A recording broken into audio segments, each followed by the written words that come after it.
আসসালামু আলাইকুম। Hello everyone, কি অবস্থা সবার? আশা করি ভালো আছেন। আমরাও অনেক ভালো আছি আলহামদুলিল্লাহ। কিছুটা সিক আছি, সবাই দোয়া করবেন। আগে দোয়া চেয়ে নিলাম আজকে।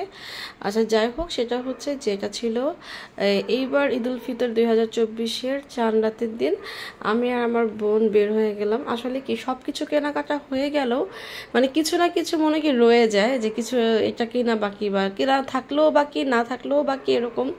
তো আমার হচ্ছে কিছু কানের মানে এক দুই জোড়া কানের দুল কেনা বাকি ছিল, আর টুকটাক কিছু জিনিস, তো ওগুলো কিনে আনলাম নওশিনের সাথে। অ্যান্ড এই যে দেখেন কি সুন্দর করে হচ্ছে মানে লাইটিং করা মার্কেটগুলা, শপিং মলগুলা, তারপর হচ্ছে বিভিন্ন ধরনের শপ, রেস্টুরেন্ট, সব কিছু এত সুন্দর লাইটিংস। এখন দেখে মিস করছি ঈদটা। তো ইনশাল্লাহ আবার নেক্সট ডে কোরবানি ঈদ আসতেছে। তো এই তো তারপর বাসায় এসে শুরু করলাম ডেজার্টস বানানো, ঈদ ডেজার্টস।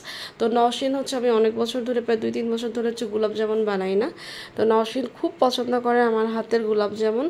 অ্যান্ড হচ্ছে যেহেতু বাসায় গেস্টও আসবে, যেহেতু ঈদ 2-1 তো আসবেই, তো ভাবলাম যে একটু গোলাপ জামুন এবার বানাই। তো এটা হচ্ছে ফার্স্টে গোলাপ জামুন যা যা উপকরণ দরকার গোল্লা বানানোর জন্য, সেরকম গোল্লা বানিয়ে আমি ডুবো তেলে এগুলো ভেজে নিচ্ছি। আমি ইনশাল্লাহ একদিন ট্রাই করবো এটার রেসিপিটা দেওয়ার।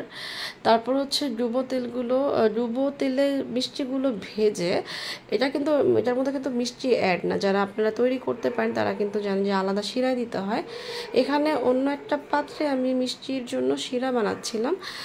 সেই শিরার মধ্যে গরম গরম মিষ্টিগুলো মানে কাঁচা অবস্থায় ভেজে তারপর হচ্ছে সেগুলো গরম গরম শিরায় দেয়া হচ্ছে। একটু পরে আমি আপনাদেরকে দেখাবো যে এটা একদম পারফেক্ট দোকানের মতো মিষ্টি দেখাচ্ছে। অ্যান্ড আলহামদুলিল্লাহ খেতেও এত বেশি ভালো হয়। অ্যান্ড গরম গরম মিষ্টির কিন্তু একটা আলাদা মজা আছে, এটা আপনারা অনেকেই হয়তো জানেন। যখন দেখেন এটা কিন্তু ঢেকে দেওয়া হয়, দেওয়ার পর আরও ফুলে, যতটা এটা রস সোক করে মিষ্টি তখন কিন্তু আরও ফুলে ফেপে বড় হয়। তো এটা হচ্ছে মিষ্টি দেওয়ার পর পরবর্তী অবস্থা, ঢেকে দেওয়ার আগ পর্যন্ত। তারপর এই যে দেখেন কি সুন্দর। আর আমি এবার ইচ্ছা করে শিরাটা একটু কম রেখেছি, নিচে একটু শিরা আছে, কারণ বেশি শিরা বাসায় ডায়াবেটিসের মানুষ আছে। তারপর হচ্ছে আমি মিষ্টি খাই না, আমার বোন এত মিষ্টি পছন্দ করে না। তো এবার কম শিরার মধ্যে হচ্ছে আমি রেখেছি এরকম। আলহামদুলিল্লাহ কেমন হয়েছে কিন্তু কমেন্ট করে জানাবেন সবাই।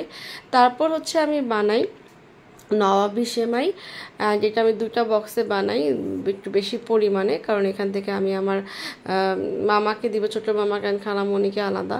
তারপর হচ্ছে বানাই একটা বড় একদম বিগ আকারের হচ্ছে একটা পুডিং। এটার থিকনেসটা আমি এতটা ভালো মতো দেখাতে পারছি না, যেটা বললাম যে আমি 2 বক্স বানাই, এই যে আরেকটা বক্সে। তো এগুলোই ছিল আমার ঈদ ডেজার্টস।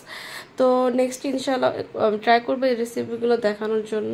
তো সবাই ভালো থাকবেন, আজকে এই পর্যন্তই। Thanks for watching. Allah Hafiz.